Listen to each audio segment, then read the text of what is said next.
Alors, je vous invite à prendre vos Bibles dans l'épître de Paul aux Philippiens, le chapitre 3, et nous allons lire les 14 premiers versets.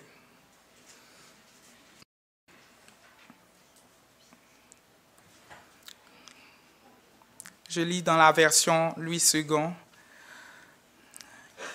Au reste, mes frères, réjouissez-vous dans le Seigneur. Je ne me lasse point de vous écrire les mêmes choses, et pour vous cela est salutaire.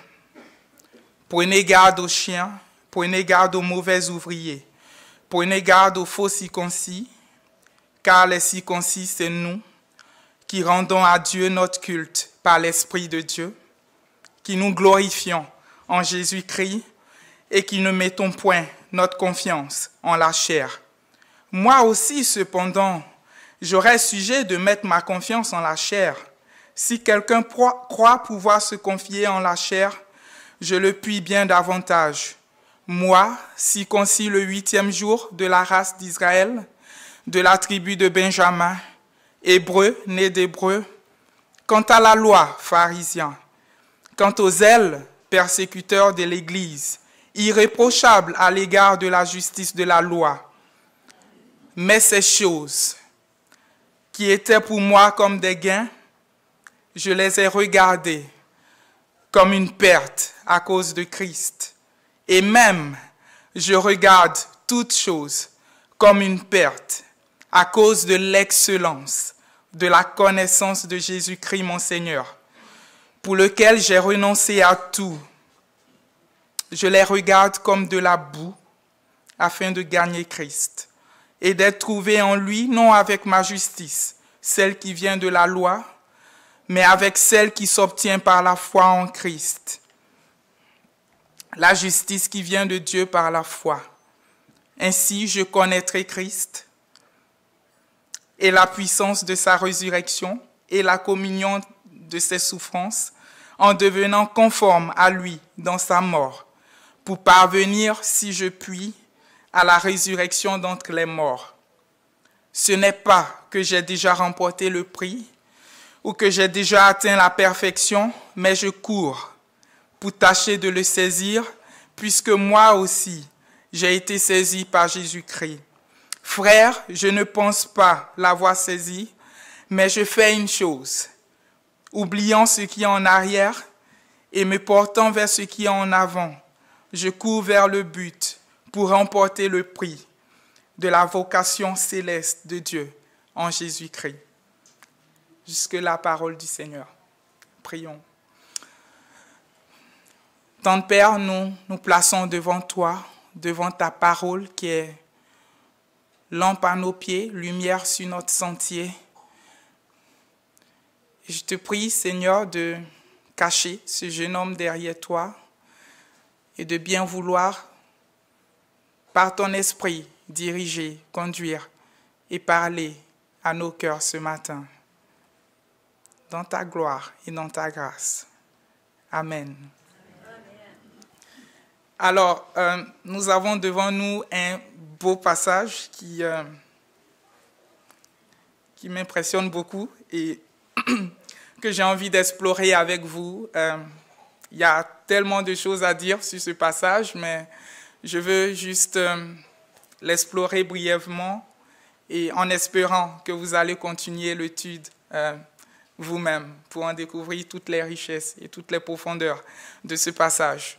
Alors, nous sommes dans l'épître de Paul aux Philippiens. C'est une lettre qu'il a écrite aux chrétiens de Philippe vers 61 après Jésus-Christ, de Rome où il était prisonnier. Et son but dans cette lettre-là était de remercier les Philippiens du don qu'ils lui ont envoyé et les fortifier en leur montrant que la joie véritable ne se trouve qu'en Jésus-Christ. Dans ce passage que nous étudions ce matin, dans le chapitre 3, il commence par une exhortation à se réjouir dans le Seigneur et ensuite il leur met en garde de ne pas perdre de vue le fondement de leur foi, de leur espérance et de leur salut, c'est-à-dire Christ lui-même, son sacrifice à la croix, pleinement suffisant pour racheter quiconque. Par la suite, il fait étalage de tout ce qui constituait ses motifs de fierté, à savoir son origine, sa nationalité, son héritage, ses succès. Et il fait une déclaration dans les versets 7 et 8, et c'est sur ce bout-là que nous allons nous attarder ce matin et qui va constituer l'objet de notre réflexion et de ce message. Dans les versets 7 à 8, nous lisons « Mais ces choses qui étaient pour moi des gains, je les ai regardées comme une perte à cause de Christ. Et même, je regarde toutes choses comme une perte à cause de l'excellence, de la connaissance de Jésus-Christ, mon Seigneur, pour lequel j'ai renoncé à tout. Et je les regarde comme de la boue, afin de gagner Christ. » Je ne sais pas vous, mais je lis ce passage et les mots qu'il utilise sont forts et impressionnants.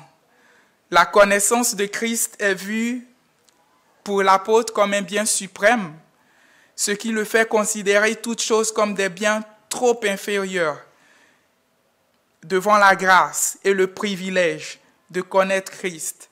Et il utilise des images comme une perte, comme de la boue. Il parle aussi de l'excellence de la connaissance de Christ. Mais ça veut dire quoi l'excellence de la connaissance de Jésus-Christ? La supériorité de la connaissance de Christ devant toute chose. Il considère le fait de connaître Christ comme le bien suprême qui soit, comme un trésor d'une valeur inestimable auquel rien ne peut se comparer, de sorte que son évaluation, sa valorisation des choses ont complètement changé et sont complètement transformées, et tout est articulé autour de Christ, ses choix et ses motivations profondes. Et devant cette connaissance de Christ, il considère tous ses succès passés qui constituaient ses motifs de gloire comme une perte. Et il utilise même le terme de la boue. Et d'après les recherches, le terme utilisé, le terme grec, skoubala, désigne des débris, les restes d'un repas qu'on jette, même des excréments. Et quand on passe du verset 7 au verset 8, on voit la progression qui est observée. Au verset 8, il dit « Et même je regarde toutes choses », incluant non seulement les choses passées, mais les choses présentes et tout ce qui pourrait advenir. Et du coup, la question qu'on pourrait se poser, mais en quoi consiste cette connaissance de Christ dont parle l'apôtre? Parce que dans ses prières régulières, dans ses grandes prières, l'apôtre fait référence régulièrement à cette connaissance de Christ.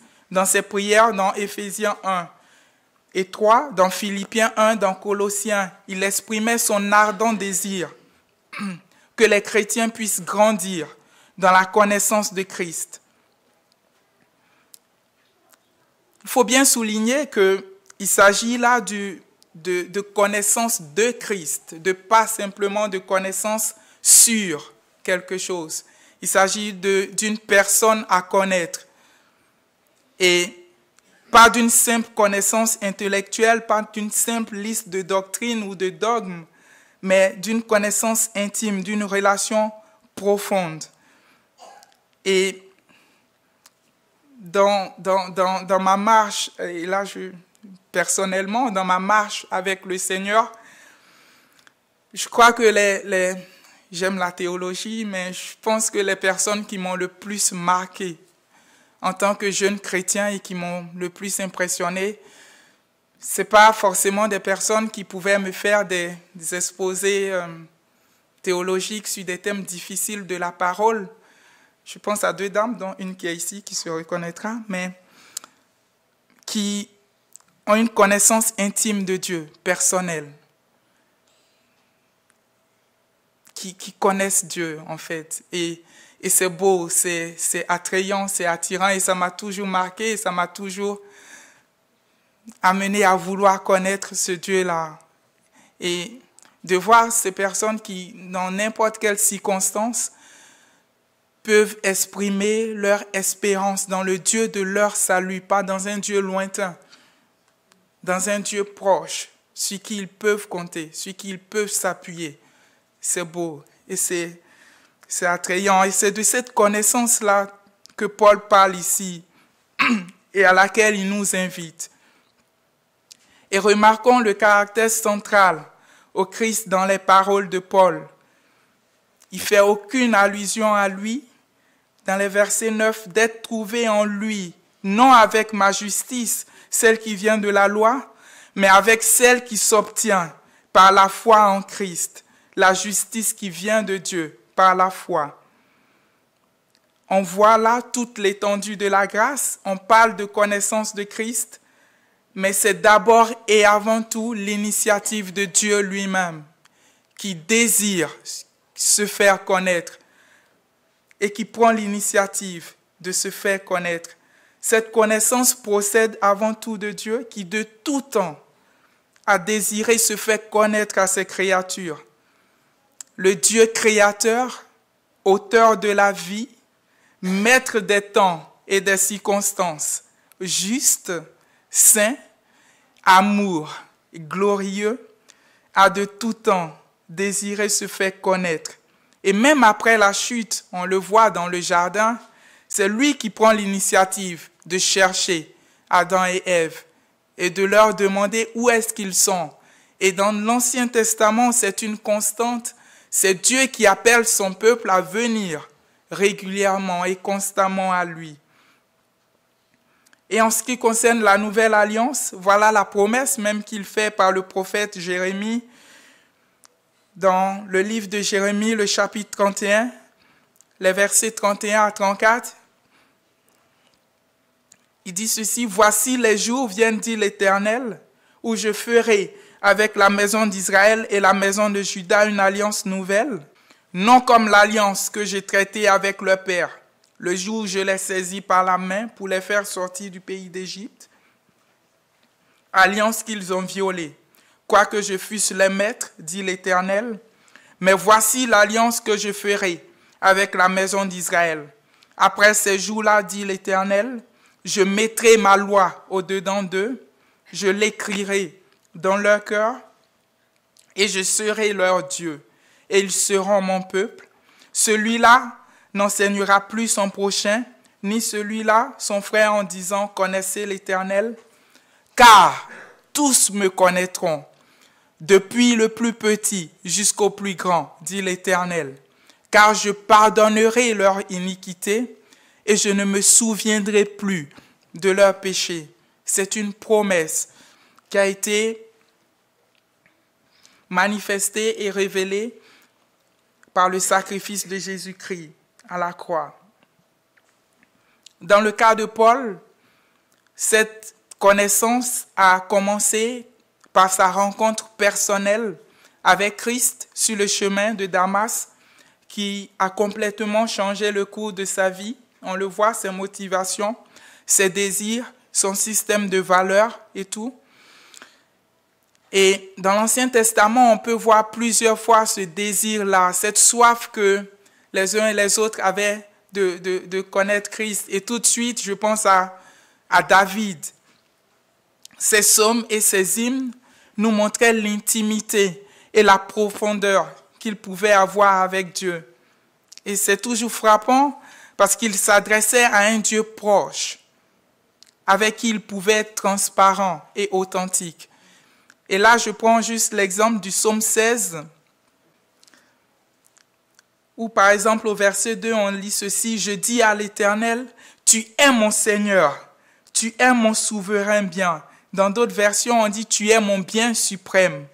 Au verset 5, « Éternel, c'est toi qui es ma part et la coupe où je bois. C'est toi qui assures mon lot. Un héritage délicieux m'est attribué, une belle possession m'est accordée. » Il parle de pleine suffisance de Dieu, mais pourquoi? Parce que Dieu est la source de sa joie, de sa sécurité, de son bonheur et surtout de son salut éternel. Voici ce qu'il dit dans les versets 7 à 9 du psaume 16. « Je bénis l'Éternel, car il me conseille. Même la nuit, mon cœur m'instruit. J'ai constamment l'Éternel devant moi. Quand il est à ma droite, je ne suis pas ébranlé. C'est pourquoi mon cœur est dans la joie et mon esprit dans l'allégresse. Même mon corps reposera en sécurité, car tu n'abandonneras pas mon âme au séjour des morts. Tu ne permettras pas que ton bien-aimé connaisse la décomposition. Tu me fais connaître le sentier de la vie. Il y a d'abondantes joies dans ta présence, un bonheur éternel à ta droite. » C'est si personnel, c'est si intime. Et plus généralement, dans les psaumes, par exemple au psaume 42, on voit cette expression personnelle comme une biche soupire après des courants d'eau. Ainsi, mon âme soupire après toi. Et comme Kenneth Bois le souligne dans son livre « Façonné à son image », cette connaissance dont parle Paul dans ce texte est donc une expérience personnelle, intime, de cœur à cœur avec Dieu. Et il dit ceci, les théologiens sont parfois tellement occupés à créer des modèles systématiques de connaissance de Dieu que Dieu devient une formule intellectuelle, abstraite, qu'ils discutent et commentent, au lieu d'être une personne vivante qu'ils aiment, devant laquelle ils se prosternent. Dans son sens le plus profond, le christianisme n'est pas une religion, mais une relation qui découle de l'amour trinitaire du Père, du Fils et du Saint-Esprit. Fin des citations. Donc on voit en quoi consiste cette connaissance, mais cette connaissance intime, personnelle, profonde, ne nous rend pas stériles. Mais comme nous lisons dans 2 Pierre, le chapitre 1, le verset 8, « Car si ces choses sont en vous, et y sont avec abondance, elles ne vous laisseront point oisifs, ni stériles, pour la connaissance de notre Seigneur Jésus-Christ. » Pourquoi le chrétien recherche cette connaissance? Parce qu'elle nourrit, elle enrichit, elle renouvelle, et elle produit du fruit, tel que décrit par là. L'amour, la joie, la paix, la patience, la bonté, la bienveillance, la foi, la douceur, la maîtrise de soi. Et il semble, je ne sais pas, je ne peux pas le vérifier, mais il semble qu'on ressemble de plus en plus à la personne qu'on aime ou à ce qu'on aime le plus. Et des personnes qui vivent ensemble depuis longtemps m'ont témoigné qu'on finit par se ressembler au fur et à mesure qu'on se côtoie, qu'on se connaît. Et c'est ce qui se passe aussi dans cette connaissance intime avec Dieu. On finit par ressembler à Christ au fur et à mesure qu'on le connaît. Mais cette transformation procède bien évidemment de cette connaissance intime et personnelle avec lui. Mais dans ce passage aussi, on voit le caractère dynamique, progressif de cette croissance dont parle Paul, qui n'est pas figé, qui n'est pas arrêté, qui n'est pas achevé. Dans d'autres versets, il dit que nous le connaissons partiellement, mais ce jour-là viendra où nous le connaîtrons parfaitement, totalement. Dans 1 Corinthiens 13, je pense, où il parle que cette connaissance-là sera pleinement achevée lorsque nous rentrerons dans sa gloire. Donc, pendant que nous sommes là, c'est comme une dynamique de cette croissance-là. Mais elle est logique parce que Dieu est infini et nous ne finirons jamais de le sonder et de le connaître. Et nous ne parviendrons jamais à un point où nous pourrions nous arrêter d'apprendre à connaître ce Dieu-là. Et c'est le sens du fait que Paul utilise des termes qui sont encore tournés vers l'avenir, vers le futur, bien qu'il soit au moment où il écrit à un stade de maturité spirituelle, mais il écrit au verset 10, « Ainsi je connaîtrai Christ ». Et même au verset 12, « Ce n'est pas que j'ai déjà remporté le prix ou que j'ai atteint la perfection, mais je cours pour tâcher de m'en emparer, puisque de moi aussi Jésus-Christ s'est emparé.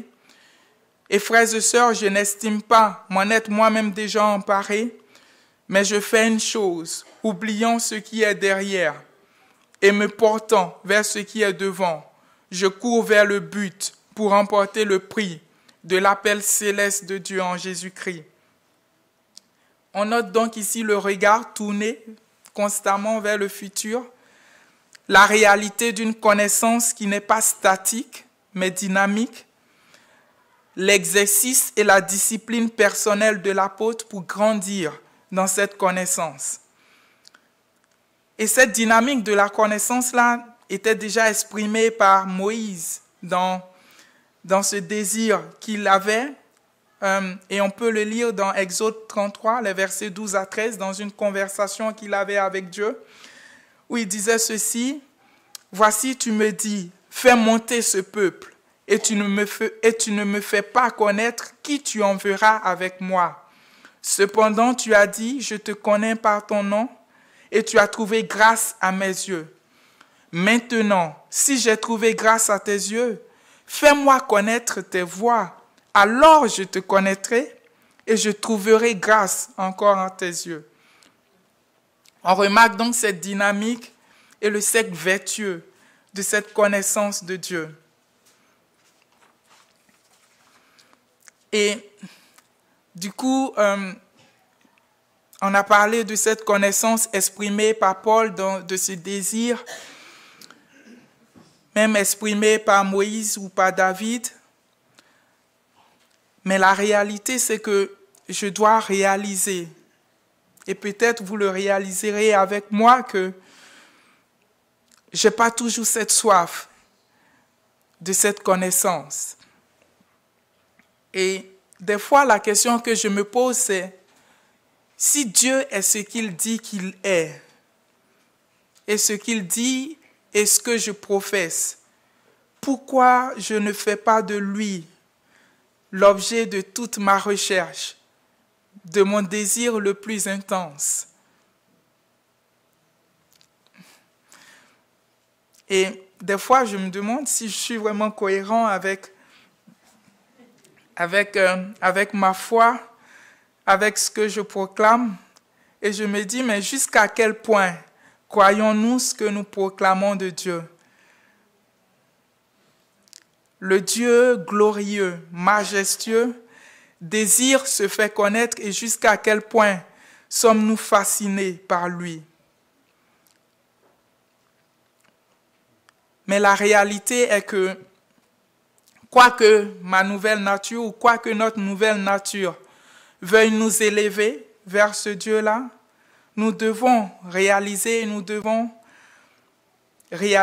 et que nous sommes encore tiraillés en attendant cette libération totale à laquelle nous aspirons activement. Et cette lutte-là, ce tiraillement dont je vous ai fait part, continuera jusqu'à ce que je rentre dans la gloire de mon Dieu. Mais pendant ce temps, nous pouvons faire nôtre cet encouragement de l'auteur de l'Épître aux Hébreux, nous invitant à garder les regards de notre cœur et de notre âme sur le Seigneur qui nous a acquis la victoire à la croix. Et voilà ce qu'il dit dans le chapitre 12, les versets 1 à 3. « Nous donc aussi, puisque nous sommes entourés d'une si grande nuée de témoins, rejetons tout fardeau et le péché qui nous environne si facilement, et courons avec persévérance l'épreuve qui nous est proposée. Faisons-le en gardant les regards sur Jésus, qui fait naître la foi et la mène à la perfection.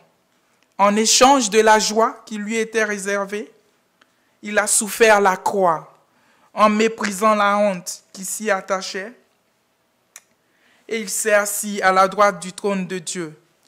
Pensez en effet à celui qui a supporté une telle opposition contre lui de la part des pécheurs, afin de ne pas vous laisser abattre par le découragement.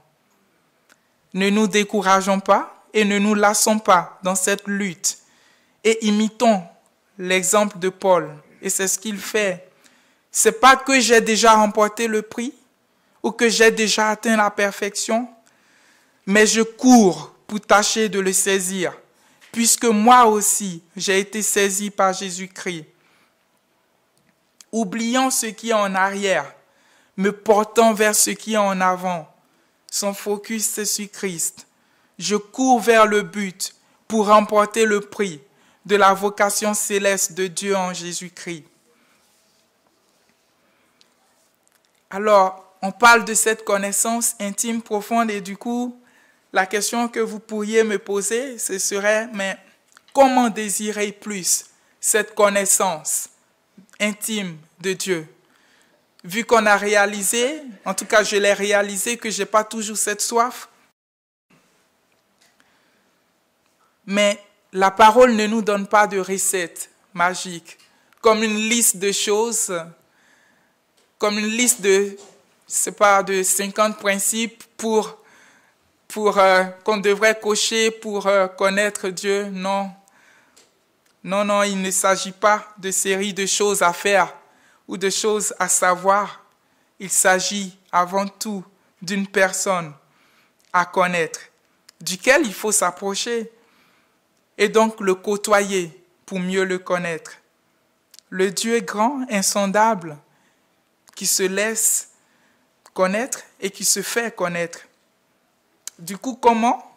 Mais venir à lui, tout simplement. Venir à Dieu lui-même, en toute simplicité de cœur et d'esprit. Parce que Dieu promet de se laisser trouver par quiconque le cherche.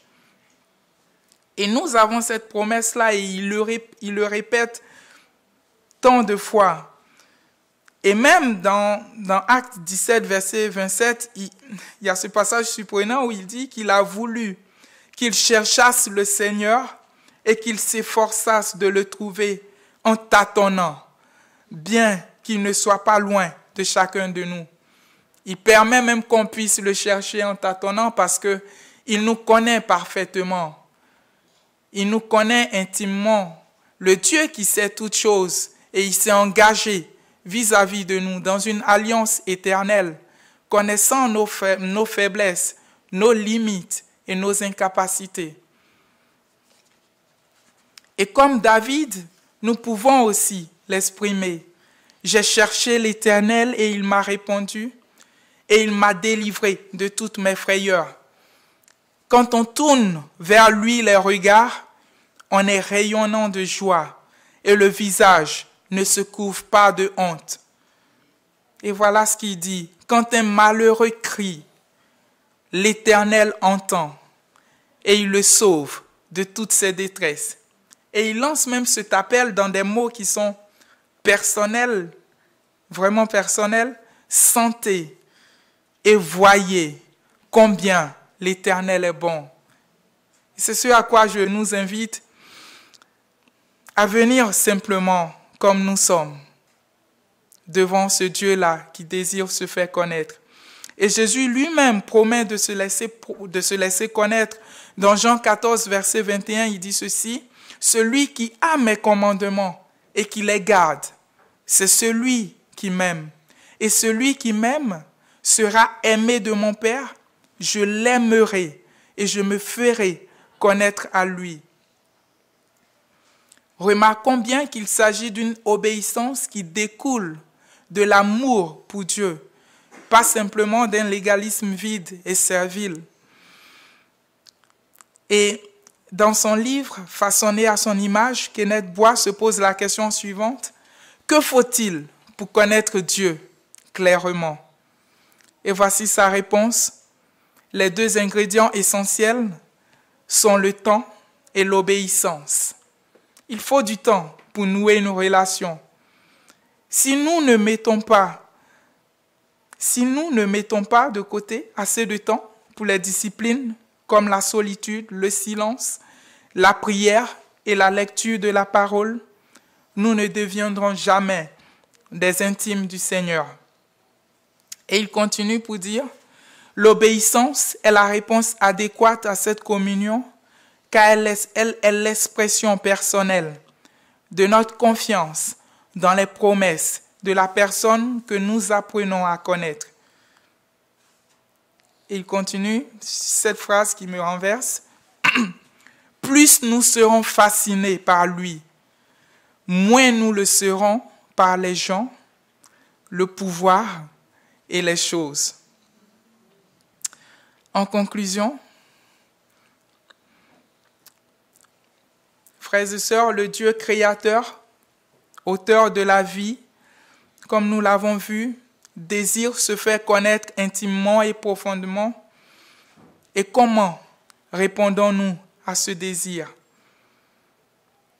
À quoi est-ce que nous accordons le plus de valeur et d'importance? Car là où est notre trésor, là aussi sera notre cœur. Et comme nous l'avons vu, c'est ce Dieu-là lui-même qui prend l'initiative, le Dieu qui sonde toutes choses, qui nous connaît parfaitement, comme nous l'avons dit, avec nos imperfections, et c'est lui qui tend la main. N'ayons donc pas peur de nous approcher et de nous laisser trouver et remplir par lui. Et cette main tendue-là, il a manifesté à la croix du Calvaire, où Jésus-Christ a été crucifié. Et c'est le symbole de ce que nous allons vivre et de cet acte que nous reprenons dimanche après dimanche. Et je vais laisser Stéphane pour la Sainte Seine.